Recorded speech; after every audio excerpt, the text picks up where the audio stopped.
ये ईद जो है गुज़श्ता ईद की तरह ये वो वाली ईद नहीं है कि जिसमें बतौर एक शहरी, बतौर एक इंसान, बतौर एक बाप, बतौर एक भाई आप उस खुशी के साथ मना सकते हैं जिस तरह आप कभी मनाते थे। क्योंकि अगर एक सहाफ़ी को बोलने की आज़ादी नहीं है, एक सहाफ़ी अपने माशरे में होने वाले जुल्म और जबर के ऊपर बात नहीं कर सकता, लापता अफराद के ऊपर बात नहीं कर सकता, अदालत में होने वाली नाइंसाफ़ियों के ऊपर बात नहीं कर सकता, और हमारे बहुत से सहाफ़ी दोस्त जो हैं उन पे मुकदमे बने हुए हैं, मेरे पे भी मुकदमे हैं, और फिर बहुत सारे ऐसे वकला हैं जो जेलों में हैं।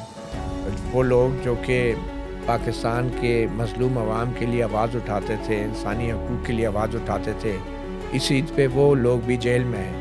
और मैं बात कर रहा हूँ एडवोकेट ईमान मज़ारी और एडवोकेट हादी की। और फिर हमें उन्हें भी नहीं भूलना चाहिए कि जिनको ईद के दिन आज़ाद होना चाहिए था, लेकिन आज वो जेलों में वो कैद हैं। चाहे वो किसी सियासी जमात के लीडर हैं, चाहे वो कारकुन हैं, चाहे वकला हैं, चाहे सहाफ़ी हैं, चाहे आम लोग हैं।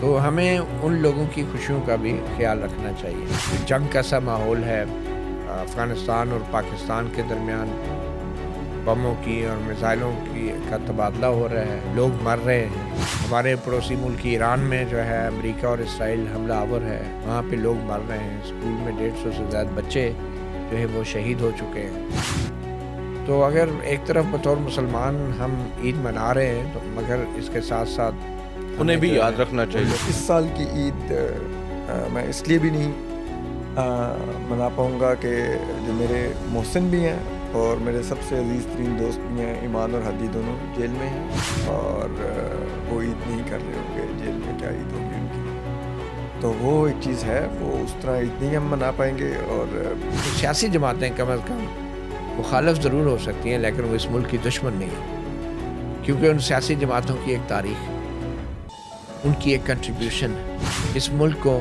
सियासी जमात ने बनाया, इस मुल्क को सियासतदानों ने बनाया, इस मुल्क को कानून दानों ने बनाया, इस मुल्क को मैं अगर कहूँ कि मजहबी रहनुमाओं ने बनाया तो वो भी गलत नहीं। जो सीनियर हमारे सहाफ़ी और तजज़ियाकार हैं कि जो आवाम को ये तरगीब देने की कोशिश करते रहते हैं कि जमहूरियत आपका मसला नहीं है, आइन की बालादस्ती आपका मसला नहीं है, अदलिया की आज़ादी या आज़ादी राय आपका मसला नहीं है, आपका मसला रोटी है। यार रोटी तो एक जानवर का भी मसला होता है, तो इंसान और जानवर में फ़र्क क्या है? बिस्मिल्लाहिर्रहमानिर्रहीम, अस्सलाम वालेकुम नाज़रीन, आप सबको ईद की बहुत सारी खुशियाँ मुबारक हों। आज के इस प्रोग्राम में ईद की मुनासबत से हमारे जो मेहमान हैं वो बड़े ख़ास हैं, किसी तारुफ के मोहताज नहीं हैं। सीनियर जर्नलिस्ट मतीउल्लाह जान साहब और जर्नलिस्ट असद अली तूर। आज के इस प्रोग्राम के अंदर हम अपने इन दोनों मेहमानों से हालात हाज़ा पर भी बात करेंगे, मगर पहले हम जानेंगे इनके ज़िंदगी के सफ़र के बारे में। जो ये आज इस मकाम पर पहुँचे हैं, इसके पीछे क्या मेहनत थी और क्या वजह थी कि उन्होंने इस शोबे को, जिसे सहाफ़त का नाम दिया जाता है, चुना है या अपनाया है। तो सबसे पहले तो बहुत बहुत शुक्रिया मतीउल्लाह जान साहब, असद अली तूर साहब आपका, कि आपने वक्त दिया। तो सबसे पहले मतीउल्लाह जान साहब आपसे ही शुरू करते हैं। ईद का मौका है, ईद कैसे मनाते हैं? ईद हर साल की तरह मनाते हैं, लेकिन मैं सोचता हूँ कि आज की ईद जो है वो एक सहाफ़ी के लिए क्या ईद होगी, वो क्या खुशियाँ होंगी जो सोसाइटी से वो शेयर करेगा। मैं समझता हूँ कि ये ईद जो है गुज़श्ता ईद की तरह ये वो वाली ईद नहीं है कि जिसमें बतौर एक शहरी, बतौर एक इंसान, बतौर एक बाप, बतौर एक भाई आप उस खुशी के साथ मना सकते हैं जिस तरह आप कभी मनाते थे।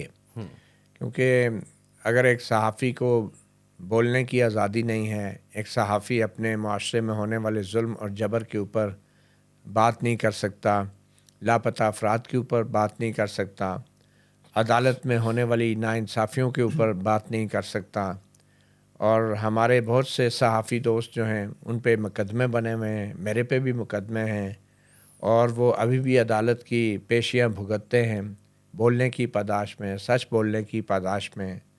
और फिर बहुत सारे ऐसे वकला हैं जो जेलों में हैं, वो लोग जो कि पाकिस्तान के मज़लूम अवाम के लिए आवाज़ उठाते थे, इंसानी हकूक़ के लिए आवाज़ उठाते थे, इस ईद पे वो लोग भी जेल में हैं।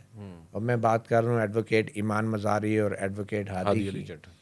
तो क्या ईद है? वैसे सच्ची बात तो ये है कि ये एक ईद जो है पाकिस्तान में अब सरकारी सतह पे तो आप मना रहे हैं, लेकिन निजी सतह पे क्या लोग वाकई खुश हैं अपने घरों में? मैं नहीं समझता कि लोग खुश हैं, मगर फिर भी ईद है, ये हमारा एक मजहबी फरीज़ा भी है, और ईद के दिन खुश होना हर मुसलमान जो है उस पर फ़र्ज़ है, क्योंकि ये जो ईद का दिन होता है मेरे ख़्याल में ये साल में एक दिन आता है, जी। ठीक है। तो मगर हमें ये नहीं भूलना चाहिए, उन लोगों को नहीं भूलना चाहिए जिनको ईद पे हमारे साथ होना चाहिए था, लेकिन वो आज हमारे साथ नहीं हैं। जी। और फिर हमें उन्हें भी नहीं भूलना चाहिए कि जिनको ईद के दिन आज़ाद होना चाहिए था, लेकिन आज वो जेलों में हैं, वो कैद हैं, चाहे वो किसी सियासी जमात का लीडर हैं, चाहे वो कारकुन हैं, चाहे वकला हैं, चाहे सहाफ़ी हैं, चाहे आम लोग हैं। तो हमें उन लोगों की खुशियों का भी ख्याल रखना चाहिए। जैसे ईद के दिन हमें गुरबा का ख्याल रखना चाहिए, गरीबों का, पड़ोसियों का। तो जो लोग इंसानी हकूक़ के हवाले से महरूमियों का शिकार है, हमें उनको भी नहीं भूलना चाहिए।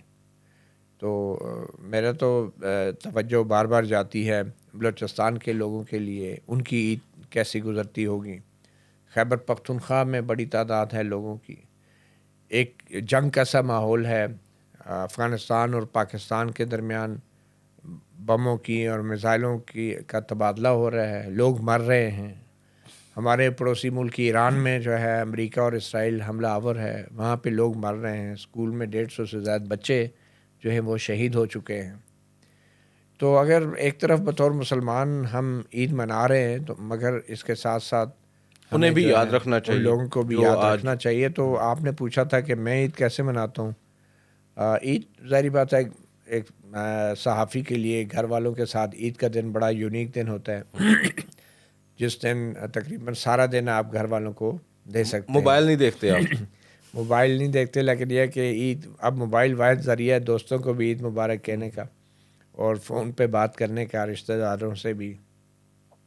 तो पहले दिन तो ईद के दिन हम घर में गुजारते हैं शुरू में, फिर दोपहर के वक्त भाई की तरफ या रिश्तेदारों की तरफ हम ट्रैवल करते हैं। फिर नेक्स्ट डे गांव जाते हैं। हमारा गांव लोरा अब्टाबाद कोड़ा गली मरी के करीब है, खैबर पख्तूनख्वा में। वहाँ पे जाते हैं, कुछ ज़्यादा दूर भी नहीं है।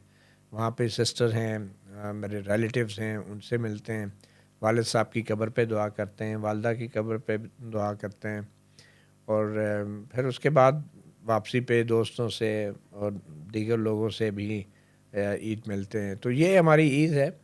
बेसिकली एक ब्रीदिंग स्पेस तो आती है लाइफ में। ईद का मौका इस तरह का होता है कि आप थोड़ा सा कट जाते हैं अपने रोज़मर्रा की जो ख़बरें हैं, एक हेक्टिक रूटीन है उससे। असद अली तूर साहब, आप कैसे ईद मनाते हैं? क्या घर पर ही रहते हैं या दोस्तों की तरफ जाते हैं, या ईद के दिन भी व्लॉग रिकॉर्ड करने का तो इरादा नहीं है? नहीं, मैं ईद वाले दिन तो लाइक अगर बिल्कुल कुछ करने को ना हो तो कभी कभार कर भी लेता हूँ, लेकिन वैसे मैं ईद मेरे लिए टू बी वेरी ऑनेस्ट मेरा ये मानना है कि ईद बच्चों की होती है। जब ईदी मिलती है अब तो ईदी देनी पड़ जाती है, और ज़रा एक एक्साइटमेंट होती है कि जितने लोग मिलेंगे उतनी ईदी बढ़ेगी। तो वो अब वो हमारी ज़िंदगी में तो वो एक्साइटमेंट नहीं होती, लेकिन बस ये है कि दोस्त कोई आ जाए या किसी की तरफ चले गए तो इतनी होती है ईद, इससे ज़्यादा नहीं होती। लेकिन एक बात यह है कि इस साल की ईद मैं इसलिए भी नहीं मना पाऊँगा कि जो मेरे मोहसिन भी हैं और मेरे सबसे अजीज़ तरीन दोस्त भी हैं, ईमान और हादी, दोनों जेल में हैं और वो ईद नहीं कर रहे होंगे। जेल में क्या ईद होगी उनकी, तो वो एक चीज़ है, वो उस तरह ईद नहीं हम मना पाएंगे। और लेकिन बाकी भी मेरे लिए ईद आप कह लें एक रूटीन डे से सिर्फ इतना ही फ़र्क होता है कि मैं उस दिन कोई असाइनमेंट नहीं होगी कि कहीं जाना हो। तोतों को ईदी देंगे? तोतों को ईदी यही होता है कि उनका, वैसे भी मेरे तोते काफ़ी, मैं उनको कोशिश करता हूँ कि वो अच्छा खाना खाएं, तो वही उनको उस दिन भी उनको अच्छा खाना मिलता है। बल्कि समटाइम ये होता है कि तोतों को ज़्यादा लोग मिल जाते हैं, क्योंकि वैसे तो रूटीन में मैंने मिलना होता है, तो कोई अगर गेस्ट आएगा तो वो मिल लेगा। लेकिन अच्छी हॉबी है मती भाई। असद अली तूर साहब ने जो ये शौक रखा हुआ है बड़ा अच्छा शौक है। तो मती भाई, मैं आपसे जानना चाहूँगा कि आपको लोग जानते हैं, एक तवील अरसा से आप सहाफ़त के शोबे से मुंसलिक हैं, तो इस सफ़र का आगाज़ कैसे हुआ? क्या हादसाती तौर पर, या आप इरादतन आप ये चाहते थे, बचपन से ये ख्वाहिश थी कि आप एक सहाफ़ी के तौर पर सामने आएँ, टीवी पर सामने आएँ? क्योंकि बहुत सारे ऐसे लोग हैं ना जो आपसे भी मुतासिर होकर टीवी पर आए हैं या प्रोग्राम करने शुरू किए हैं। लोग ऐसे हैं जो आज भी आपको देखते हैं, आपसे मुतासिर होते हैं। तो आप भी किसी से मुतासिर होकर आए हैं या हादसाती तौर पर सहाफ़ी बन गए? देखिए अदील, आपने बचपन की बात की। मेरे बचपन में तो मीडिया एज अ कैरियर जो था वो तो कहीं भी नहीं था। और हमारी फैमिली में तो कोई भी सहाफ़ी नहीं था। हमारी फैमिली में फ़ौजी लोग थे, फ़ौजी अफसर थे। उनको देख देख के हम भी बड़े इंस्पायर हुए और फिर आर्मी हमने जॉइन की। और फिर आर्मी से जो है हम छोड़ के आना पड़ गया, विड्रॉ हो गए। तो वो असल जो कैरियर था मेरा वो तो आर्मी का ही था, और जो शौक़ था, जो इंस्पिरेशन थी। लेकिन लेकिन वो जब डिसिप्लिन हमें आज भी नज़र आता है। डिसिप्लिन खैर, वो जो भी आप उसे डिसिप्लिन कहें या जो भी कहें, मेरे ख्याल में एक इल डिसिप्लिन में भी एक डिसिप्लिन होता है। लेकिन उस वाले डिसिप्लिन को शायद वो लोग मानते नहीं हैं, कोई और। मैं ये कहना चाह रहा था कि मेरे फादर भी फ़ौज में थे, मेरे मामू भी फ़ौज में थे, मेरे बड़े भाई भी फ़ौज में थे। तो ज़ाहिर बात है एक इंस्पिरेशन तो होती है। तो बड़े भाई भी बड़ी मुश्किल से वहाँ से पास आउट हुए थे और वो मेजर रिटायर हुए हैं। तो मैंने समझा शायद मैं भी इसी तरह धक्के में हो जाऊँगा, लेकिन उस वक्त हालात बहुत बदल चुके थे। तो बहरहाल जब मैंने आर्मी से छोड़ा तो कॉलेज में मैं आया, तो 3rd ईयर मैंने कॉलेज से किया, एच कॉलेज इस्लामाबाद से। तो वहाँ पे मुझे शौक़ चढ़ा कोई बोल चाल का, बातचीत करने का, और ये शौक़ भी एक वजह बनी मेरे फ़ौज को छोड़ने की, बोल चाल की। वहाँ पर भी तो आप बोलते ज़्यादा थे शायद। बस होता था सवाल काफ़ी, करते थे। तो बहुत सी चीज़ें होती थी। तो कॉलेज में मैंने फिर एक रेडियो पाकिस्तान को जॉइन किया, इंग्लिश न्यूज़। मैंने ऑडिशन दिया उसका रेडियो पाकिस्तान में एज ए कॉलेज स्टूडेंट, 89 की बात है। और मेरे साथ एक दोस्त थे शबी शाह साहब, वो आजकल कस्टम्स में होते हैं। हम दोनों गए, उनके वालिद साहब थे रेडियो पाकिस्तान में, उन्होंने हम दोनों का ऑडिशन लिया। और वो एक रेडियो पाकिस्तान में बड़ा मशहूर प्रोग्राम करते थे, उनके वालिद मोहतरम राजा जी। वो बड़ा फेमस प्रोग्राम था। तो उन्होंने हम दोनों का ऑडिशन लिया, और मज़े की बात यह है कि वो शबी शाह तो रह गए, मैं ऑडिशन में क्लियर कर गया। अच्छा, उनके अपने बेटे रह उनके गए। अपने बेटे रह गए, तो मैं क्लियर कर गया। तो फिर उसके बाद कंटिन्यू किया रेडियो में, नेपोटिज्म तो ना हुआ? English news. फिर इंग्लिश न्यूज़ पढ़ता रहा, तकरीबन 10 साल मैंने ये खबरें पढ़ी। अच्छा। तो वहाँ से कॉलेज में जब मैंने ये रेडियो पे खबरें पढ़ना शुरू की, तो खबरें पढ़ के थोड़ा सा माइंडसेट आपका डेवलप हो जाता है न्यूज़ की तरफ, इंफॉर्मेशन की तरफ, दुनिया में क्या हो रहा है, पाकिस्तान में क्या हो रहा है। तो उसकी वजह से फिर उसी दौरान कॉलेज के बाद बल्कि मैंने कायद-ए-आज़म यूनिवर्सिटी में दाखिला लिया, तो भी रेडियो जारी रखा, और मास्टर्स किया डिफेंस एंड स्ट्रेटेजिक स्टडीज़ में, और उस दौरान भी रेडियो पे खबरें पढ़ता रहता था। फिर उसके बाद 1 साल इंस्टीट्यूट ऑफ स्ट्रेटेजिक स्टडीज़ में मैंने काम किया एज अ रिसर्च फेलो, 1 साल के लिए कॉन्ट्रैक्ट जॉब थी। फिर उसके बाद जो है मैंने फ्रंटियर पोस्ट में as a journalist first time, वो ज़फ़रुल्लाह खान साहब होते थे, हमारे सीनियर जर्नलिस्ट हैं, वो ब्यूरो चीफ थे। उन्होंने कहा कि आप इधर फ्रंटियर पोस्ट में एज अ रिपोर्टर काम शुरू करें। तो ये वो वक्त था कि जब जर्नलिज्म एज अ कैरियर इतना पब्लिसाइज या इतना पॉपुलर नहीं था। तो टीवी भी नहीं था शायद, इस टीवी वजह भी से। नहीं था। तो जनवरी 95 में फ्रंटियर पोस्ट, फिर उसके बाद 97 में NNI, फिर 99 में PTV 4 साल, फिर 1 साल के लिए UK चला गया शिवनी स्कॉलरशिप पे, वहाँ से मास्टर्स किया इंटरनेशनल जर्नलिज्म में। फिर वापस आया, फिर 3 साल जो हैं इंटरन्यूज़ एक डेवलपमेंट ऑर्गेनाइजेशन है, वहाँ पे पैमरा नया आया थे 2002 में। तो वहाँ पे पूरे पाकिस्तान में जो रेडियो स्टेशन थे उनको हमने ट्रेडिंग्स दी, पैमरा लॉ के ऊपर रिसर्च की, उसमें एडवोकेसी की। फिर उसके बाद वापस जर्नलिज्म, प्रैक्टिकल जर्नलिज्म में रॉयटर्स में मैंने ज्वाइन किया, और रॉयटर्स में भी उस वक्त अरशद शरीफ मरहूम जो थे वो छोड़ के जा रहे थे, तो उन्होंने मुझे राइटर्स का बताया कि आप इधर आ सकते हैं, और फिर राइटर्स में मेरी सिलेक्शन हुई। और फिर राइटर्स में 1 साल के बाद जब मेरा कॉन्ट्रैक्ट ख़त्म हुआ, तो फिर डॉन न्यूज़ जो उस वक्त इंग्लिश डॉन था उसको ज्वाइन किया। वहाँ पर शायद असद के साथ भी आप वहाँ पे असद के साथ काम किया, अरशद शरीफ के साथ काम किया, और फिर डॉन के बाद 4 साल बाद जो है मैंने वक्त न्यूज़ ज्वाइन किया, 6 साल नवाए वक्त के लिए कॉलम भी लिखे। और 2018 में फिर वक्त न्यूज़ से मेरी जॉब ख़त्म हो गई। ये जब 2018 के इलेक्शन हुए थे, खान साहब आए थे, फिर 4 साल तो अनएम्प्लॉयड रहे। फिर उसके बाद 4 खान साल साहब बाद की भी आप पर बड़ी मेहरबानी है। बिल्कुल। फिर 2022 में न्यू टीवी में तलत हुसैन थे, उन्होंने मुझे बुलाया और फिर 2022 में मैंने बुलाकर वो न्यू आपको टीवी- चले गए, खुद वो चले गए। अगले रोज़ वो खुद उन्होंने सबा टीवी ज्वाइन कर लिया। तो बहरहाल उस वक्त से अभी तक न्यू टीवी में प्रोग्राम कर रहे हैं। और इस दौरान 2018 में जब जॉबलेस हुआ था तो मैंने एमजे टीवी के नाम से यूट्यूब चैनल शुरू किया था। अल्लाह का शुक्र है वो भी अभी कंटिन्यू कर रहे हैं। क्या बात है, बड़ा इंस्पिरेशनल सफ़र है। असद अली तूर साहब, आपको हम ये जानना चाहेंगे क्योंकि आपने ज़्यादा अरसा काम किया है कैमरे के पीछे। मती भाई के साथ भी आप प्रोग्राम करते रहे हैं, डॉन टीवी की वजह से बता रहे हैं। तो उसके बाद अचानक से आप फैसला करते हैं कैमरे के सामने आने का। ये फैसला किन वजूहात की बुनियाद पर आपने किया है? क्या ऐसी वजूहात थी कि आपने सोचा कि अब मुझे कैमरे के सामने जाना चाहिए?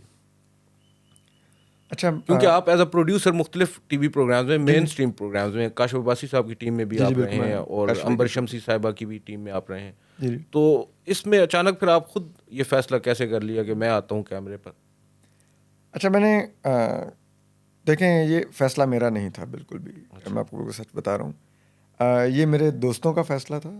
एक मेरा दोस्त है नासिर और एक हसनैन, जी हाँ। इन दो का ये फ़ैसला था कि तुमने आना है कैमरे पे। और ये उन दिनों का फ़ैसला है जब मैं अंबर का शो करने के बाद खान साहब के दौर में ही प्रेशर पर हमें उधर समाज से रुखसत कर दिया गया था, समाज से निकाल दिया गया था। तो उन दिनों में ये लोग आप दोनों को पाकिस्तान तहरीक इंसाफ से मंसूब आज कर तो दिया जाता है, मगर मुतासरीन भी आप रहे हैं। हाँ, वही यही बात नहीं, मुझे लोग भूल जाते हैं। हाँ, कि लोग वो भूल जाते हैं। लोग फिर ये भूल जाते हैं कि उस दौर में हम बात क्या कर रहे थे। जी हाँ, उस वक्त भी हम यही बात कर रहे थे जो आज कर रहे हैं। जो आज कर रहे हैं। लेकिन फिर वो उस दौर में, क्योंकि नून लीग शायद उसका बतौर अपोजिशन इनडायरेक्टली बेनिफिशरी थी, तो उस दौर में लोग हमें नून लीग के साथ मंसूब कर देते थे। आज हमारी इस निज़ाम में मुदाखलत की बेनिफिशरी अगर हम अपोज करते हैं उसको, तो वो इनडायरेक्टली पीटीआई बन जाती है, क्योंकि वो ज़ेर ताब है, तो लोग हमें पीटीआई से बेसिकली मंसूब एक करने तो लगते हैं। पोलराइजेशन है, हाँ, दूसरा हर हम बात शख्स वही कर अपनी रहे मर्जी हैं का कि सच सुनना आपकी चाहता है। एस्टेब्लिशमेंट की मुदाखलत नहीं होनी चाहिए, वो बात कर रहे हैं। उस दौर में भी कर रहे थे, आज भी कर रहे हैं। तो फिर ये दोनों आए, हसनैन लाहौर से आया।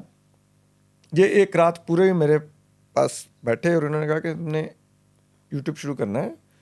और आई मस्ट से कि इनको ज़्यादा बेहतर अंदाज़ था। उन्होंने कहा कि तुम्हारा कैरियर नहीं रहने देंगे, जो तुम बोल रहे हो, जो तुम कर रहे हो, तो अल्टरनेट कैरियर के हाँ, तौर पर आप तो यूट्यूब पर आ रहे हो, ताकि एटलीस्ट अगर ये ख़त्म कर भी दे तो तुम्हारे उस कुछ अर्निंग की हो। मती भाई की मिसाल दे रहे थे, तो मैंने कहा था कि मैं कैमरे का आदमी नहीं हूँ, मुझसे कैमरा फेस नहीं होता, मैं कैमरा शाय हूँ। मैं इन्होंने पूरी रात मुझे लगाया। सुबह 6 बजे जब मैंने हथियार डाल दिए, मैंने कहा ठीक है मैं करूँगा, लाइक मुझे सोने दो तो कर लूँगा। तो फिर लाहौर में ही जाके हसनैन ने मेरा ये इक्विपमेंट ख़रीदा भी, जो कि उस दौर मैंने एक माइक था, एक लाइट ली, रिंग लाइट, और कुछ इसी तरह की 1-2 चीज़ें थी छोटी मोटी। वो उसने लेके उसने कहा कि आओ ये लेके जाओ और शुरू करो। और फिर नासिर ने पहले 8-10 दिन अपने घर डेली मुझसे वीलॉग रिकॉर्ड करवाया, क्योंकि उसको भी था कि अगर इससे नहीं करवाएगा तो ये भाग देगा फिर। तो पहले 8-10 दिन मैं नासिर के घर ही आता था, वीलॉग रिकॉर्ड करता था। और फिर यूँ आहिस्ता आहिस्ता ये सफ़र शुरू हुआ। मतलब धक्का उन्होंने दिया? हाँ, उन्होंने दिया बाकायदा। और आज मैं उन दोनों का मशकूर भी हूँ कि उनकी वजह से आप कह लें कि अब अगर मुझे नहीं मेन स्ट्रीम में ये जॉब करने देते तो बहुत सारे मेन स्ट्रीम लोगों से ज़्यादा आप आज पॉपुलर हैं और आज आप देखे ठीक है। जाते हैं। हाँ, मैं अपनी बात कर पाता ये हूँ। ओपनिंग की ट्रेनिंग भी हसनैन ने दी। वो तो हमें लगता है कि आपसे लिए थे। नहीं, वो मैं ये ज़रूर कह दूंगा कि मती भाई को कि मेरा जो कैरियर का टर्निंग पॉइंट है वो डॉन था। ओके। वो उसमें मुझे मती भाई के साथ, मुबशर भाई के साथ, अंबर शमसी के मुबशर साथ, जैदी साहब। जी मुबशर जैदी,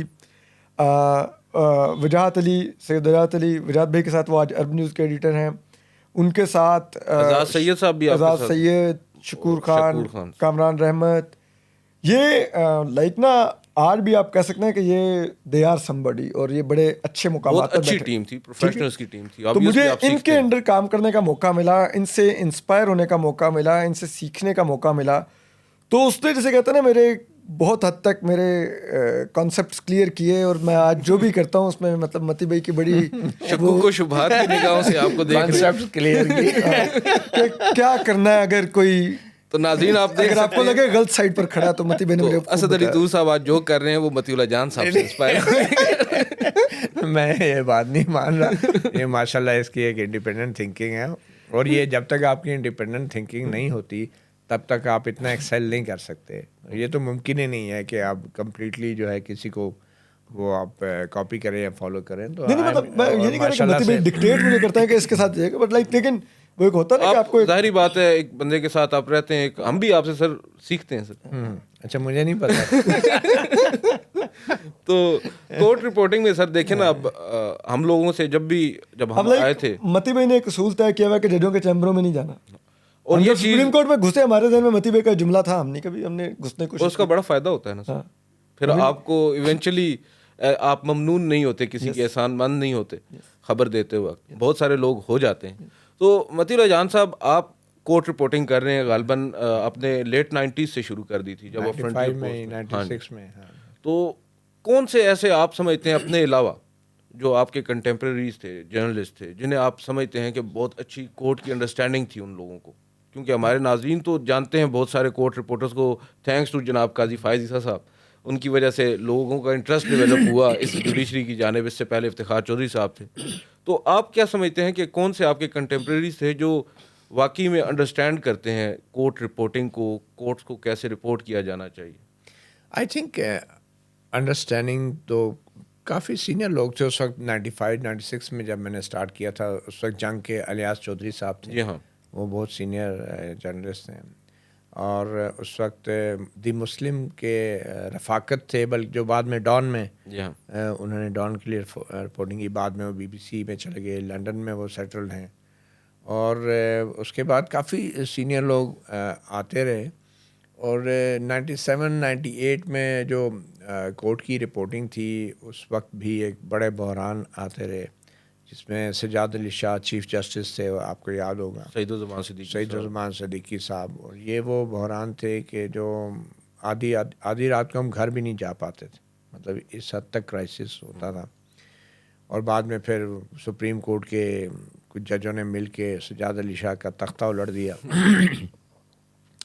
तो उसके बाद से हम आए तो ये जनरल मुशर्रफ का दौर आता है, और फिर इस दौरान बड़े सीनियर अभी भी जो राशिद हबीब साहब हमारे साथ काम करते रहे हैं, और फिर कयूम सदीकी जो जंग ग्रुप के जियो के, वो भी अंडरस्टैंडिंग के हवाले से वो लोग हैं जो बड़े बिटवीन द लाइंस चीज़ों को समझते हैं।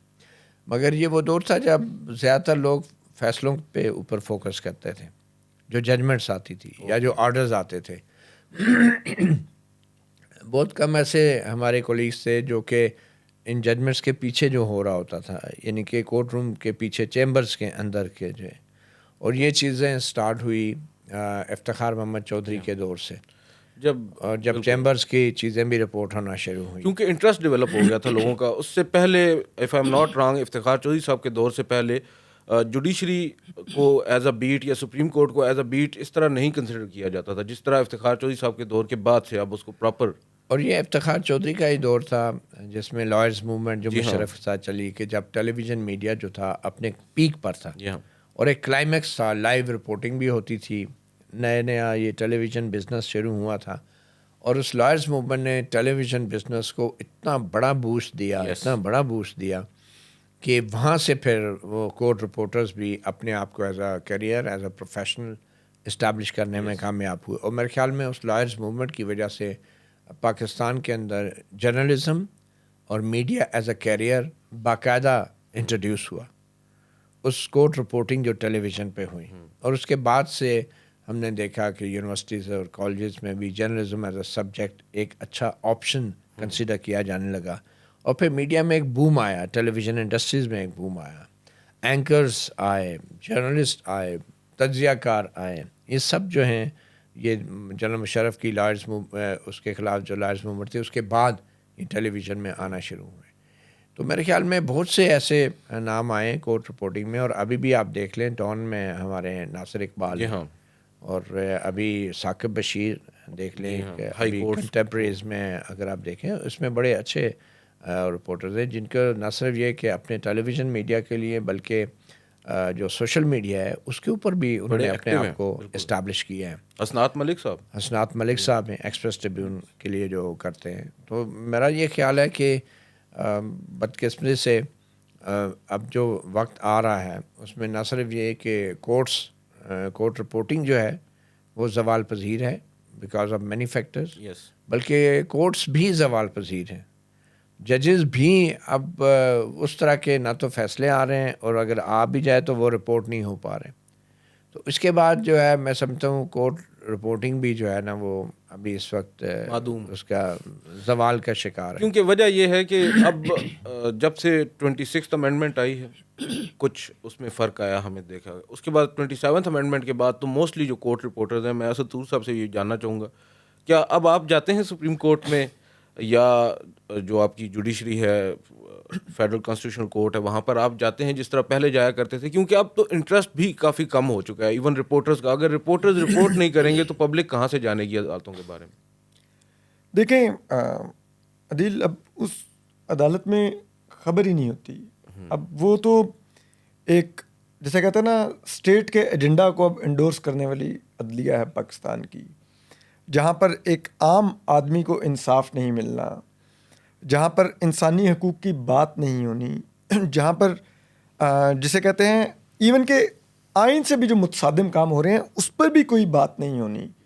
तो मुझे समझ नहीं आता उन चेहरों को देख के आप बजाय मज़ीद फ्रस्ट्रेट हों कि ये किस किस्म से ये चल रही है। जब जिस मुल्क का चीफ जस्टिस याहिया अफरीदी, उनका ये हो कि उन्होंने साथियों को भी तलकीन कर रखी हो कि आप मुझे 2 बजे के बाद कांटेक्ट नहीं कर सकते क्योंकि मैं पोलो खेलना उनको ज़्यादा प्रेफरेंस लगता है। वो खुद कहते हो कि मुझे जजेस ने लेटर लिखा था, मैं ड्राज में डाल के चला गया था, मैंने कहा मैं कल पढ़ूंगा, तो फिर मैंने देखा प्रोसीजर्स पर चलते हैं ना, देखें नहीं, वो लेकिन तो प्रोसीजर्स फॉलो में करते हैं प्रोसीजर्स को, एक टाइम होता है। लेटर लिख रहे हैं और आप कह रहे हैं कि मैं पोलो खेल के घर गया तो मैंने देखा टीवी के ऊपर उस खत के मुदरजात चल रहे थे जो मैंने भी पढ़ा भी नहीं था। तो जिस अदलिया इतनी बेवुकत हो जाए, जहाँ पर इस्लामाबाद हाई कोर्ट में महीनों केस ना फिक्स होते हों, अपने उनके बाकी छोड़िए ना यार, वो ईमान और हादी आपके कोर्ट ऑफिसर्स हैं, आप उनकी पिटीशन लगाने पर बहरहाल ये बड़ा अफसोसनाक अमर है कि ईमान और हादी अली चट्टा दोनों एडवोकेट्स हैं और बड़े एक्टिव जो ऐसे लोग हैं जिनके हवाले से जो फीस अफोर्ड नहीं कर सकते वकला की, उनके केसेस लेते हैं, वो उनको इंसाफ नहीं मिल रहा, उनको नहीं मिल रहा। फिर अब देखिए आप चले जाइए फेडरल कॉन्स्टिट्यूशनल कोर्ट, वहाँ पर क्या हो रहा है इस वक्त, वो टैक्स मैटर्स हों, वो क्या एक वो जो गैस की लेवी थी वो हों, तमाम के अंदर गवर्नमेंट बेनिफिशियरी हो रही है, गवर्नमेंट के हक में फैसले आ रहे हैं। बिल्कुल ठीक है, इवन के मतलब आप देखिए कि माजरत के साथ जस्टिस आमिर फारूक साहब की ऑडेस्टी देखिए कि वो एक दौर में इस्लामाबाद हाई कोर्ट में थे और टेरियन वाइट केस में उन्होंने जिस अंदाज में फैसला रोकने की कोशिश की और फैसला इनफैक्ट अपने मर्जी का करवाने की कोशिश की है जिसमें वो नाकाम रहे, वो उस चीज़ का अब स्कोर लेवल कर रहे हैं फेडरल कॉन्स्टिट्यूशन कोर्ट में बैठ के और कह रहे हैं कि जनाब कोई नोट अपना पहले जारी नहीं करवा सकता, वो जैसे कहते हैं ना वो मिसकंडक्ट उसमें आ जाएगा जुडिशल। ये सब लोग अपने अपने वो चीज़ें कर रहे हैं। तो मुझे समझ नहीं आती कि उस अदलिया में अब हम किस चीज़ को करें रिपोर्ट के, इनको तालियां बजाएं इनके लिए बैठ के कि बहुत अच्छा काम कर रहे हैं। हम तो हमारे लिए अदलिया यकीन मानिए हमें अपनी कॉन्स्टिट्यूंसी फील होती थी कि ये हम यहाँ पर रिपोर्ट करते हैं और हमारी पहचान ये अदलिया है कि हमारी रिपोर्टिंग इस अदलिया में जो हम रिपोर्ट करते हैं इस वजह से हमें लोग जानते हैं। लेकिन अब उस अदलिया के अंदर हमें शर्मिंदगी होती है इनके चेहरे देखकर। मुझे मालूम नहीं कि इनको वो 25-30 लाख लेते हुए शर्मिंदगी क्यों नहीं होती कि हम क्या कर रहे हैं। बड़ी इंटरेस्टिंग बात है। मतलब जान साहब आप क्या देख रहे हैं कि ये जो जुडिशरी में एक चेंज आया है, एक तो ऑब्वियसली इसकी एक वजह इस जुडिशरी को भी करार दिया जाता है, पहले इन्होंने जुडिशल ओवर रीच किया, उसके बाद जब पार्लियामेंट को मौका मिला या जो ताकतवर दीगर लोग हैं उनको मौका मिला तो उन्होंने फिर खुद ओवर रीच कर लिया। आपको ये चीज़ें रिवर्स होती नज़र आ रही हैं मुस्तकबिल करीब में, या अब आपको लगता है कि ये सब ऐसे ही चलेगा? देखिए ये जो जुडिशल ओवर रीच है ये तो एक यूनिवर्सल फिनोमेना है। ये अमेरिका और यूरोप जैसे ममालिक में भी जजेस ओवर रीच करते हैं, फिर उसका जवाब पार्लियामेंट्स देती हैं। मगर ये जो ओवर रीच का जवाब ओवर रीच से नहीं हो सकता। मेरे ख्याल में जो हमारी पार्लियामेंट ने किया है, अगर ये सिर्फ पार्लियामेंट ने किया होता तो भी हम लोग इस पे खुल के बहस करते, डिस्कशंस करते, पार्लियामेंट हमें सुनती और फिर शायद उस हमारी डिस्कशंस के मुताबिक या कोई चीज़ अच्छी आती तो उसमें मज़ीद चेंजेस कर लेते। लेकिन यहाँ पे तो हर चीज़ को बुलडोज किया गया है। पार्लियामेंट के अंदर जो है यूँ लग रहा था कि जैसे पार्लियामेंटेरियन जो है आइन में तरमीम नहीं कर रहे, यहाँ पे जो है वो फ्रंटियर वर्क्स ऑर्गेनाइजेशन के बुलडोज़र चल रहे हैं और उनके ज़रिए ये चीज़ जो है तब्दील की जा रही है। और यहाँ पे कोई डिस्कशन की गुंजाइश नहीं, कोई डिबेट नहीं है। आखिरी लम्हे तक जो है आइनी तरमीम का जो ड्राफ्ट है, जो मसवदा है, वो किसी के पास नहीं था, इवन के हुकूमत के पास नहीं था, वज़रा के पास नहीं, MNAs के पास नहीं। तो ऐसी सूरत हाल में हम ये कह देना काफ़ी नहीं है कि क्योंकि सुप्रीम कोर्ट ने, अदलिया ने ओवर रीच किया था तो पार्लियामेंट ने उसका रिएक्शन किया। वो जवाज़ नहीं है, वो जवाज़ नहीं बनता, क्योंकि आप जो मर्ज़ी करें, it doesn't matter what happens to you, what matters is how you behave while it is happening to you. कि आपने जो रद्द-ए-अमल देना है वो कैसा देना है। आपने दहशतगर्दी के ख़िलाफ़ जो रद्द-ए-अमल देना है वो दहशतगर्दों की तरह नहीं देना। आपने चोरों, डाकुओं और कातलों के ख़िलाफ़ जो रद्द-ए-अमल देना है रियासत ने, इदारों ने, वो चोरों, डाकुओं और कातलों की तरह नहीं देना आपने। तो मैं समझता हूँ कि अगर अदलिया ने ओवर रीच की भी थी या वो मिस इंटरप्रिटेशन आइन की हो भी रही थी, तो उसका तरीक़ाकार जो अपनाया गया 27वीं तरमीम का और 26वीं तरमीम का, असल जो है मसला वो तरीक़ाकार है, वो तरमीम के शायद वो मदराजात भी नहीं है। अगर वो तरीक़ाकार से ही होता तो शायद इस तरमीम पे भी किसी को एतराज़ ना होता। मगर जिस तरीके से इंटेंशंस भी मैटर करती हैं, इंटेंशन भी मैटर करती है। बेसिकली मसला ये है कि मैंडेट का, अगर आपके पास मैंडेट नहीं है, आपने चोरीशुदा मैंडेट के साथ लोगों को अगवा करके, तशद्दुद करके, ब्लैकमेल करके, उनसे पार्लियामेंट में 2/3 अक्सरियत बना के आपने आइन में तरमीम की है, तो फिर ये बात तो बेमानी हो जाती है कि उस तरमीम में है क्या। ये बात तो बेमानी है। इससे तो देखें ये फ़र्क नहीं पड़ता। जब अगवा बराए तावान का जो जुर्म है, उसमें तावान की रकम से जो है वो जुर्म की नौइयत का अंदाज़ा नहीं, तयन नहीं होता, बल्कि उस अगवा के अमल से जुर्म की नौइयत का जो है वो तयन किया जाता है। ना कि ये कि क्योंकि 50 लाख रकम मांगी गई थी तो ये जुर्म कम है और 1 करोड़ मांगी जाती तो ज़्यादा होता। ये बात नहीं है। बिल्कुल, आपने तो दफ़ा एक ही लगनी है, वो अगवा की लगनी है। अगवा की लगनी है। तो जो कुछ 27वीं तरमीम और 26वीं तरमीम के ज़रिए किया गया, शायद वो इतना बड़ा जुर्म नहीं है, लेकिन जिस तरीके से ये तरमीम मंजूर कराएगी वो आइन से गद्दारी भी है, वो अवाम के मैंडेट की चोरी भी है, अवाम के मैंडेट पे डाका भी है, और ये मुल्क से गद्दारी है। ये सिर्फ आइन से गद्दारी नहीं है, और ये उससे भी ज़्यादा संगीन गद्दारी है जिस गद्दारी के जुर्म में जनरल परवेज़ मुशर्रफ को सज़ाए मौत दी गई आर्टिकल 6 के तहत। ये उससे भी ज़्यादा है, क्योंकि उसका 3 नवंबर 2007 का जो गैर आइनी फरमान था, उसका निशाना तो जजेस से ना, अदलिया थी। लेकिन ये तो पूरी पार्लियामेंट, ये पूरी पार्लियामेंट जो है यरगमाल बना के आप जब इस तरह की आइनी तरमीम करवाएंगे तो फिर हमें ये बहस करनी ही नहीं चाहिए कि इन तरमीम में कमीशन बन गया, जजेस के अख्तियारात कम हो गए। ये तो बेमानी बहस है सारी। असल जुर्म जो है वो वही रहेगा कि जिस तरीके से तरमीम की गई, क्योंकि इन तरमीम पे तो कभी बहस हुई नहीं। अगर बहस होती तो हम उस पर कहते ना कि ये शिक ख़राब है और ये शिक ठीक है। तो अभी भी जो हम शिकों पे बहस करते हैं, उस बहस के अंदर असल जुर्म दब जाता है, छुप जाता है कि जिन हालात में जिस तरीके से ये तमाम तरमीम लाई गई। तो अदलिया जो है वो तो मैं समझता हूँ इसमें बेनिफिशरी नहीं है, अदलिया इसमें विक्टिम है, जुडिशरी विक्टिम है। और ये जो आइनी अदालत बनी है, शहबाज शरीफ के हैंड पिक्ड जजेस हैं। आपने देखा है ये अपनी मुराद के लिए मर्सिडीज़ गाड़ियों के हवाले से जो ख़बरें आ रही हैं, मतलब इन लोगों पे अवाम का एतमाद उठ चुका है। हम तो अभी भी कोर्ट्स में जब आम लोग मिलते हैं तो वो कहते हैं कि एक अदालत उनका आखिरी सहारा होती थी, अब तो अदालत जाने का भी उनका कोई दिल नहीं करता, फ़ायदा नहीं है। तो जब अदालतों से एतमाद उठ जाए ना अवाम का, तो अदालत जो होती है वो एक आखिरी, मैं समझता हूँ, चौकी होती है मुल्क से वफ़ादारी की, हुब्बुल वतनी की। और अगर वो चौकी भी कोई फ़तह कर लेगा तो फिर आप मुल्क से वफ़ादारी और हुब्बुल वतनी जो है ना, आपको अपने ऊपर शक होने लग जाता है। चलें, अच्छा तूर साहब मुझे ये बताइएगा, अभी हम पहले भी ये बात कर रहे थे कि आप जब इमरान खान साहब का दौरे हुकूमत था बानी पीटीआई का, उस वक्त आपके ऊपर सख्तियाँ हुई, आप लोगों के प्रोग्राम्स भी बंद कर दिए गए, नौकरियों से भी आपको फारिग किया गया, और फिर आपके साथ कुछ ऐसे वाक़यात भी हुए जिसमें इनको अगवा कर लिया गया, आप पर तशद्दुद भी किया गया आपके घर में घुसकर। उसके बाद एक टैग लगता है आपके साथ कि आप लोग प्रो नून लीग हो, या आप लोग नून लीग का एक नैरेटिव है वो लेकर चल रहे हो, नून लीग के मीडिया सेल से आप लोगों का ताल्लुक़ है। और जैसे ही वोट ऑफ नो कॉन्फिडेंस आता है, इमरान खान साहब का तख्ता गिरा दिया जाता है, तो ये हुकूमत आती है नून लीग की, पीडीएम आती है और नून लीग आती है बाद में। तो उसके बाद आप लोगों पे अब तनकीद ये की जाती है कि आप लोग पाकिस्तान तहरीक इंसाफ से वाबस्ता हैं, या बानी पीटीआई के आप बहुत ज़्यादा फ़ैन मालूम होते हैं।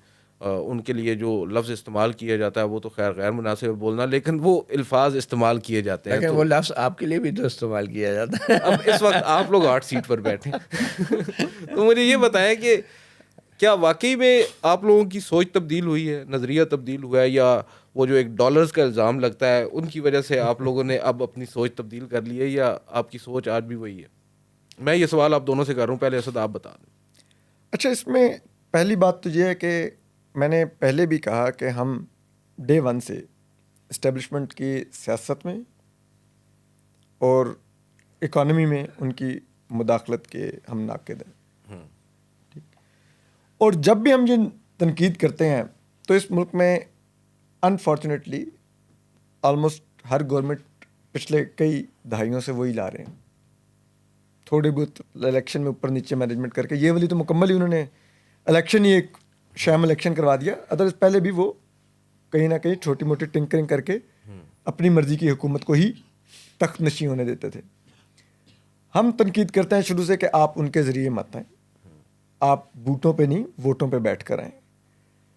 तो हम उसकी मुखालफत करते थे। जब माजी में नून लीग ज़ेर ताब थी और पीटीआई तख्त नशी थी, और 2018 का इलेक्शन भी एक मुतनाज़ा इलेक्शन था, आरटीएस के संगीन इल्ज़ामात थे, हम उस पर तनकीद करते थे। लोगों को लगता था कि शायद हम, क्योंकि नून लीग इक़्तिदार में नहीं आ सकी, शायद हमारी पसंदीदा जमात नून लीग होगी, तो हमें इसलिए तकलीफ है, हम वो तनकीद कर रहे हैं।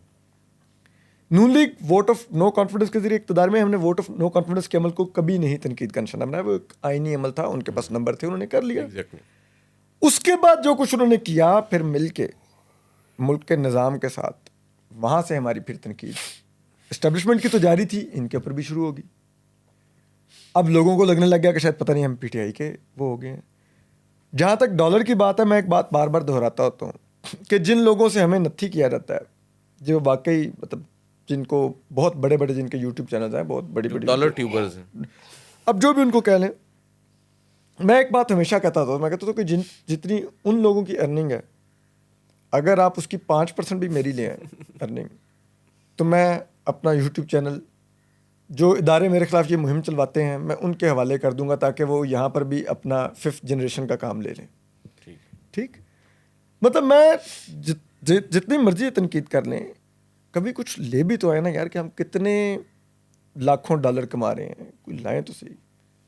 मतलब तो अब वो बात यह है कि आप जो मर्जी एक वेग से इल्ज़ाम लगाते रहते हैं, क्योंकि आपको पता है कि ये इल्ज़ाम से एक प्रोपेगेंडा तो बन जाता है ना, तो वो आप जारी रखते हैं।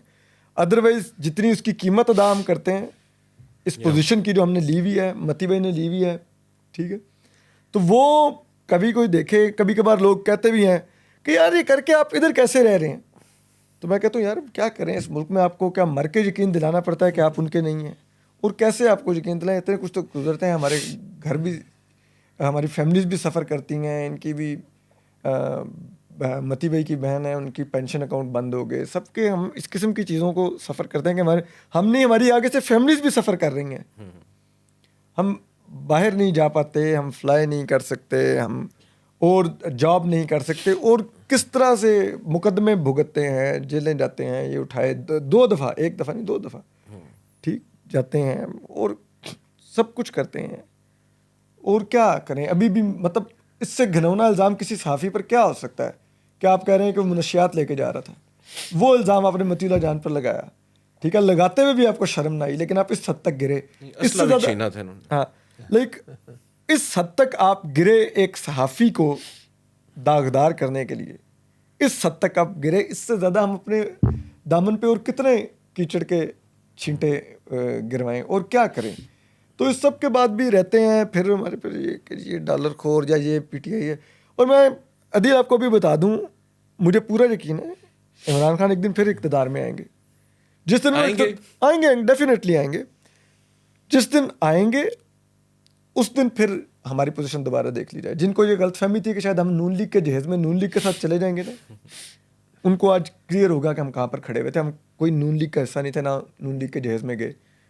आज जिनको लग रहा है कि हम पीटीआई में हैं शायद, या पीटीआई के सपोर्टर बन गए सो कॉल डॉलरों के चक्कर में, तो कल पीटीआई इक़्तिदार में आ जाएगी, वो फिर कल भी हमारी पोजीशन देख लेंगे कि हम कहाँ पर खड़े हैं, क्योंकि उन्होंने भी वही करना है जो वो पहले कर गए हैं। हाँ। मतीउल्लाह जान साहब, आप बताइएगा कैसे हैंडल करते हैं इस क्रिटिसिज्म को जो कि बहुत ज़्यादा होता है सोशल मीडिया पर? आप तो अब उस क्रिटिसिज्म को आप नहीं, आपके घर वाले भी रोज़ाना की बुनियाद पर देख रहे होते हैं, घरों में अपने मोबाइल फ़ोन के ऊपर इस तरह के क्लिप्स आ रहे होते हैं, इस तरह के इल्ज़ामात लग रहे होते हैं कि आपको कई दफ़ा अपनी फैमिलीज़ को फेस करना भी मुश्किल हो जाता है कि यार इस तरह का संगीन इल्ज़ाम लग रहा है।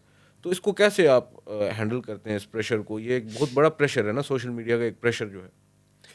देखिए, जब एक जर्नलिस्ट अपने सारे करियर में मुख्तलिफ़ लोगों पर, इदारों में तनकीद करते गुजार देता है, तो उसके अंदर इतनी हिम्मत, हौसला और वो एक इंस्टिंक्ट पैदा हो जाती है कि अपने ऊपर की गई तनकीद को भी वो बर्दाश्त कर सकता है। पहली बात तो ये बहुत ज़रूरी है। दूसरी बात यह है कि मैं इस तनकीद को जब तक हो रही है तो मैं समझता हूँ कि ये बेहतर है बजाय इसके कि ये बिल्कुल ही बंद हो जाए। ठीक है, ये और बात है कि हम डिबेट कर सकते हैं कि कौन सी तनकीद जायज़ है और कौन सी नाजायज़ है, लेकिन ये डिबेट के ज़रिए तय होगी। ये किसी तनकीद को बंद करने से ये तय नहीं होगी कोई ये नाजायज़ थी। ये डिबेट में दलील के ज़रिए, आर्गूमेंट के ज़रिए, और ये तय फिर आपने नहीं करना, ये तय लोगों ने करना है। तो जब तक ये तनकीद हो रही है तो मैं तो कहता हूँ कि इसका मतलब है अभी भी सूरत-ए-हाल बहुत ज़्यादा बुरी नहीं है। लेकिन जिस रोज़ ये तनकीद होना बंद हो गई, जिस रोज़ आपने एक्स अकाउंट जो प्लेटफॉर्म है उसको बैन कर दिया, यूट्यूब बैन कर दी, फेसबुक बैन कर दी, तो that will be the worst case scenario. तो एक तो यह कि तनकीद होती रहनी चाहिए। अब इसका फ़ैसला हमने नहीं करना कि कौन सी जायज़ है ना जायज़ है। मैं जारी बात है, जब मेरे पे तनकीद होगी तो मैं पर्सनल लेवल पे तो उसके वजाहत दूंगा, जवाब दूंगा, और उसका मेरा राइट भी है उसको वजाहत देना। दूसरी बात यह है कि जो असद तूर बात कर रहे थे कि पहले पीटीआई के दौर में हम नून लीग के सहाफ़ी समझे जाते थे, और अब जो नून लीग के दौर में हम पीटीआई को सपोर्टर्स समझे जाते हैं।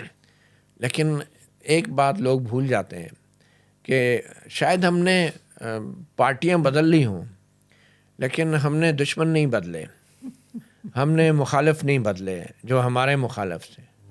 और हम हर उस शख्स के दुश्मन हैं जो इस आइन का दुश्मन है, जो सिविलियन बालादस्ती का दुश्मन है, जो पार्लियामेंट का दुश्मन है, जो अदलिया की आज़ादी का दुश्मन है, जो आज़ादी राय का दुश्मन है। हम उसके दुश्मन हैं। तो हमने सियासी जमातें बदल भी ली होंगी ना, लेकिन दुश्मन नहीं बदले। और मैं समझता हूँ सियासी जमातें कम अज़ कम मुखालिफ ज़रूर हो सकती हैं, लेकिन वो इस मुल्क की दुश्मन नहीं है, क्योंकि उन सियासी जमातों की एक तारीख़ है, उनकी एक कंट्रीब्यूशन है। इस मुल्क को सियासी जमात ने बनाया, बिल्कुल। इस मुल्क को सियासतदानों ने बनाया, इस मुल्क को कानून दानों ने बनाया। इस मुल्क को मैं अगर कहूँ कि मजहबी रहनुमाओं ने बनाया तो वो भी गलत नहीं है। बिल्कुल सही है। ठीक है, ये मुल्क किसी जंग के नतीजे में नहीं हासिल किया गया।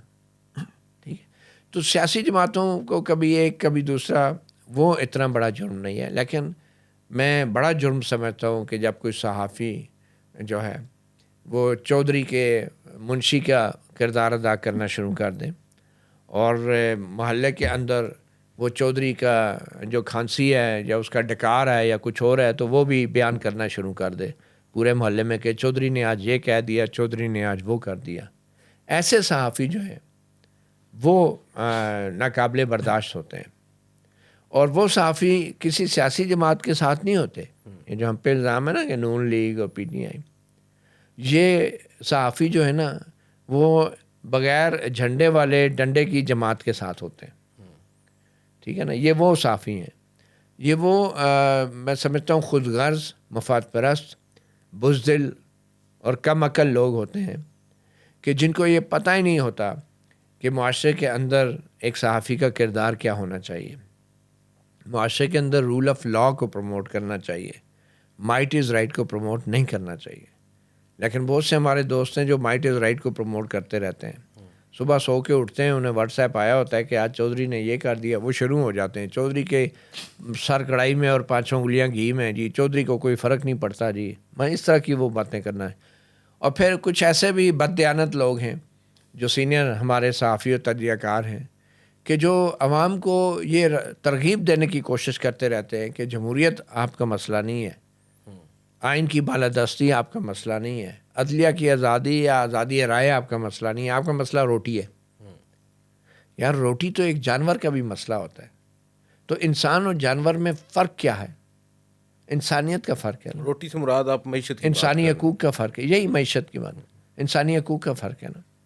तो मैं समझता हूँ कि जब तक इंसानियत और इंसानी हकूक़ की आप बात नहीं करेंगे तो आपको रोटी भी नहीं मिलेगी। ये भी मैं आपको बता दूँ, आप किसी की फेंकी हुई रोटी तो खाने जोगे होंगे, लेकिन वो एक दफ़ा ही खाएंगे ना, ठीक है।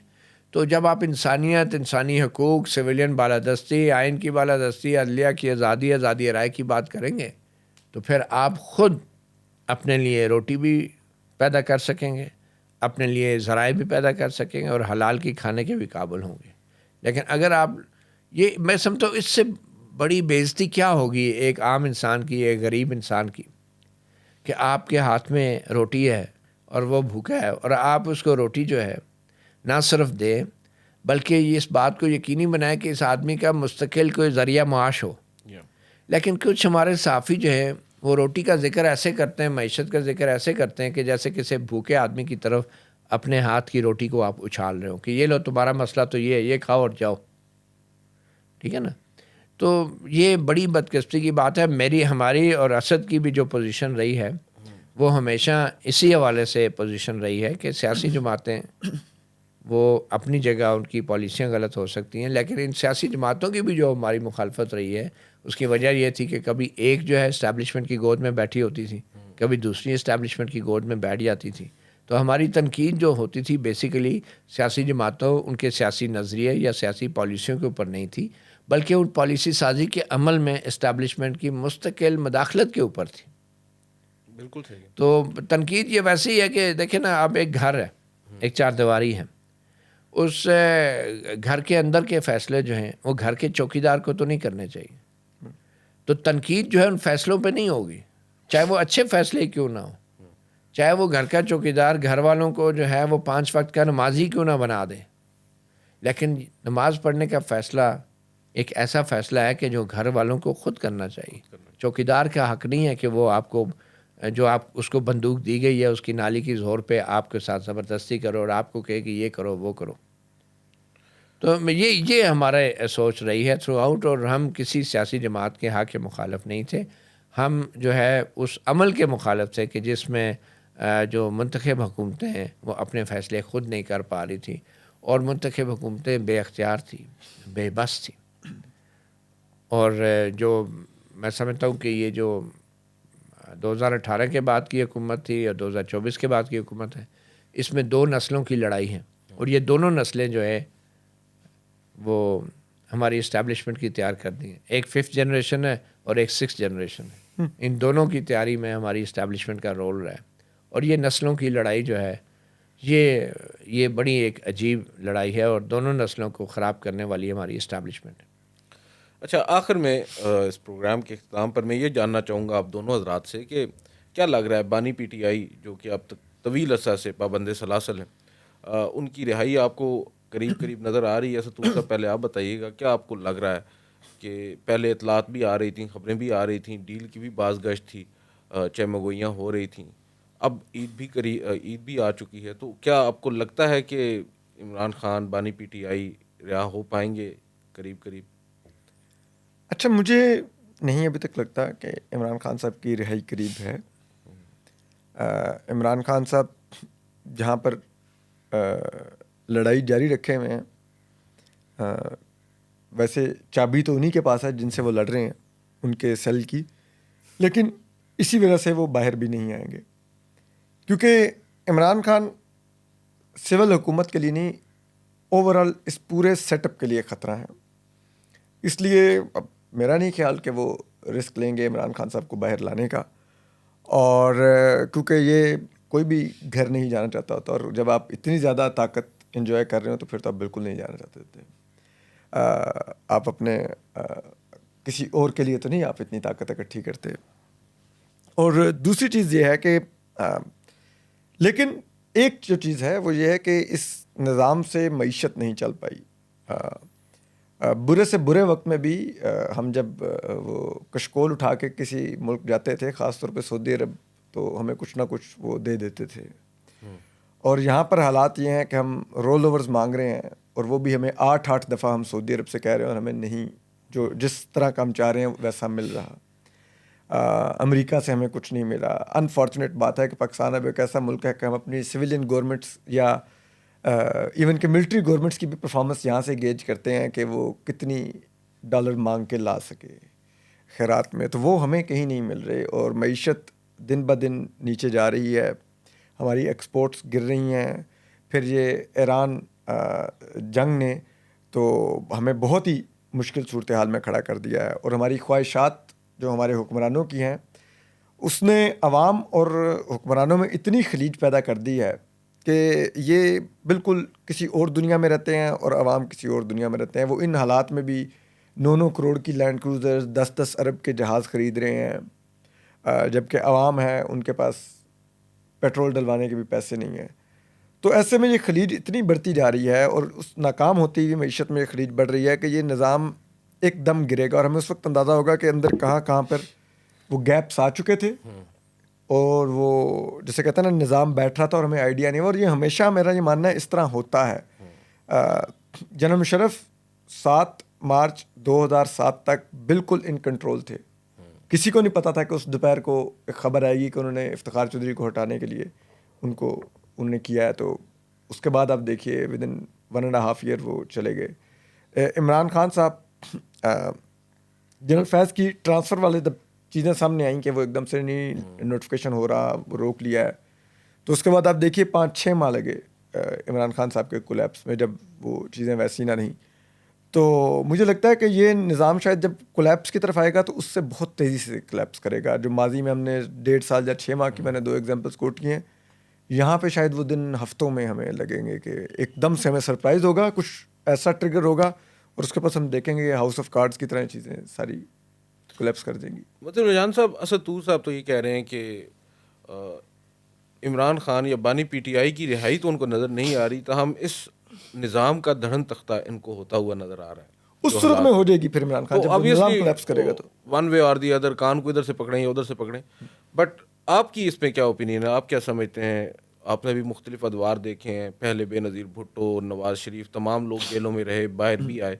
अब 2.5 साल की कैद आलमोस्ट हो गई है, इससे ज़्यादा ही है बानी पीटीआई की। आपको लगता है कि अब वापस आ जाएंगे, वो जेल से बाहर निकल आएंगे, या अब भी अंदर ही रहने का उनका चांस है? अदील, मेरा ख्याल है कि इस्टेब्लिशमेंट जो है और हुकूमत, वो तो चाहेगी कि कोई सडन चेंज ना हो, कोई धड़न तख्ता ना हो, बल्कि कोई डील हो, कोई अंडरस्टैंडिंग हो। और उस अंडरस्टैंडिंग में उनका सबसे बड़ा जो डिमांड होगी वो माइनस इमरान खान की होगी। उसकी वजह यह है कि इमरान खान अगर माइनस नहीं किए जाते तो किसी किस्म की डील अगर होती भी है तो वो डील जो है वो इस्टेब्लिशमेंट को या मौजूदा हुकूमत को नहीं बचा सकती। पहले जो डीलें होती रहीं, जो बेनज़ीर भुट्टो ने की, जो नवाज़ शरीफ करते रहे और जरदारी साहब करते रहे, उन डीलों की कामयाबी की एक सबसे बड़ी वजह ये थी कि ये पॉलिटिशियन जो थे वो अवाम में इतने मकबूल नहीं थे जितने आज इमरान खान हैं। तो उनकी डील की गारंटी जो होती थी वो खुद इस्टेब्लिशमेंट गारंटर होती थी उस डील की, जिसमें उनका से होता था। मगर इमरान खान के केस में सिचुएशन ये है कि इमरान खान जो है वो एक जंगल के शेर हैं और आप उन्हें वापस जंगल में छोड़ने के लिए सोच रहे हैं। डील ये है कि उनको जंगल में छोड़ना है और जंगल के फिर वो बादशाह ही बनेंगे। जब वो पिंजरे से निकलेंगे तो वो उस जंगल के बादशाह होंगे। तो हमारी इस्टेब्लिशमेंट हुकूमत की ये कोशिश है कि वो जंगल में ना जाए, वो शहर में ही किसी के घर में रह जाएं, कोई उन्हें अडॉप्ट कर ले, कोई गारंटर मिल जाए और वो जंगल की तरफ ना जाएं, क्योंकि जंगल इलेक्शंस जमहूरियत अगर है तो वो जंगल के वो बादशाह हो जाएंगे। तो यही वजह है कि डील अगर होती भी है तो वो इमरान खान के हक़ में ही होगी, अवाम के हक़ में ही होगी, क्योंकि जो पीपल्स पार्टी और नून लीग डीलें करती रही हैं उनमें सबसे इम्पोर्टेंट जो एक एलिमेंट था कि उनकी पार्टीज़ के अंदर फैक्शन बन जाते थे, लोग टूट जाते थे, लोटे हो जाते थे। लेकिन खान साहब की पार्टी में जो लोग टूटे हैं वो लोटे बनने के भी काबिल नहीं थे और वो लोग जो हैं उन्होंने अपनी अपनी एक रेडी लगाई, लेकिन फिर उस रेडी वाले का पता ही नहीं है वो रेडी किधर गई। फिर आज जितनी पार्टियां बनी थी, उनका सौदा नहीं बिका। आप जितनी पार्टियां बनी थी, कोई तहरीके इस्तेकाम या अदम इस्तेकाम या फिर PTI पार्लियामेंटेरियन, वो पार्टियां किधर हैं आज? मैं कल मोहम्मद अली दुरानी साहब थे, जनरल मुशर्रफ के वज़ीर इत्तलात थे, मैं उनका इंटरव्यू कर रहा था। मैंने उनसे पूछा कि आपने एक पार्टी बनाई थी पाकिस्तान नेशनल पार्टी, तो वो पार्टी का क्या हुआ? कहते हैं वो बस वो अब तो वो नहीं है। मैंने कहा क्या है? रजिस्टर्ड है लेकिन अब वो नहीं है। अब वो नहीं। और मैंने कहा ये क्या आप लोगों ने, मतलब वो तो वो कहता है जिन्होंने बनाई थी। मैंने कहा किन्होंने बनाई थी? मैं तो समझ रहा था कि सियासी जमातें अवाम बनाती हैं। तो आप कहते वो आपको पता है जो पार्टियां बनाते हैं। तो इस तरह की पार्टियां जब होंगी तो जरदारी साहब और नवाज शरीफ जैसे लोग जो हैं वो डील करके बाहर आ जाएंगे और उनसे इस्टेब्लिशमेंट को कोई ख़तरा नहीं होगा। मगर जो पार्टी अवाम की बनी होगी, अवाम के वोट की ताकत से बनी होगी और उसके लीडर अगर कोई जाता भी है तो वो लीडर ख़त्म हो जाता है, पार्टी ख़त्म नहीं होती। तो फिर ऐसे में इमरान खान के साथ अगर डील होती भी है और बाहर आता भी है तो फिर ये डील तो खान साहब के हक़ में ही होगी और अवाम के हक़ में नहीं, क्योंकि अल्टीमेटली इलेक्शन होने हैं और इलेक्शन में अगर फ्री एंड फेयर होंगे तो वो डील शील सारी ज़ीरो हो जाएगी। वही बात है ना जो तो इसलिए मैं समझता हूँ कि माइनस इमरान के बगैर मुझे नहीं लगता इस्टेब्लिशमेंट अपने आप को महफूज से तसव्वुर करेगी किसी भी डील के ज़रिए। चलें, बहरहाल देखते हैं अगर ये होता है तो इससे तो यही तासुर बहरहाल मिलता है। आपने थंबनेल में लगाना है कि खान साहब बाहर आ रहे हैं, ठीक है? वो खान साहब बाहर आएंगे या नहीं आएंगे ये तो वक्त आने पर मालूम होगा। लेकिन एक चीज़ बड़ी इंपॉर्टेंट है, कल भी हम डिस्कस कर रहे थे, जो 5 उंगलियां घी में और सर कढ़ाई में, वो अगर ये डील होती भी है तो उससे फिर ऑटोमेटिकली ये फिर सिनेरियो डिफरेंट हो जाएगा और ये इमरान खान साहब के 5 घी में और सर कढ़ाई में जा सकते हैं। नून लीग को मुश्किलात का सामना करना पड़ सकता है। बहरहाल बहुत बहुत शुक्रिया मतीउल जान साहब, असद तूर साहब, आपको ईद मुबारक। आपको एक मरतबा फिर ईद मुबारक। आपने रोजे भी खूब रखे। जी हाँ, जाहिर बात है सर, इबादत है और उसके बाद हमें खुशी भी जाती है। क्या दिया। चलें, आज के इस प्रोग्राम से इतना ही, इजाज़त दीजिए। अल्लाह हाफ़िज़। अल्लाह हाफ़िज़।